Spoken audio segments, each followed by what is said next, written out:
Kim Chu, kulelat sa ratings na ibinigay ni Maricel Soriano. Hello showbiz aficionados, please subscribe and click the notification bell for more celebrity updates. Tara, chikahan na! Sa vlog ni Aiko Melendez, sumalang sa Truth or Dare Challenge ang Diamond Star na si Maricel Soriano.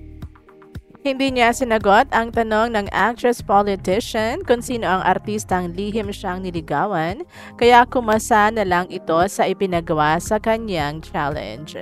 Pinarate naman kay Maria kung sino ang pinakamagaling sa apat na actress na kanyang nakatrabaho na pinangalanan ni Aiko.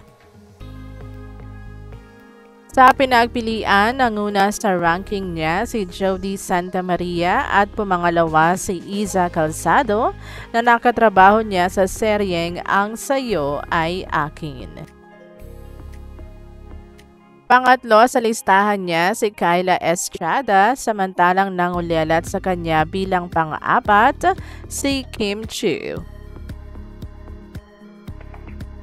Inamin din ng Diamond Star na may nasigawan na siyang katrabaho. Ito ay walang iba kundi si Claudine Barreto dahil umano ito ay nahirapan mag-emote noong ka-eksena niya. Katwiran niya, understandable raw naman ito dahil bata pa ito noon. Sa paglipas naman ng panahon ay naging isang magaling na actress. Nagbigay din siya ng payo sa mga baguhan na huwag maging mayabang o lumaki ang ulo dahil sa natamo nitong kasikatan.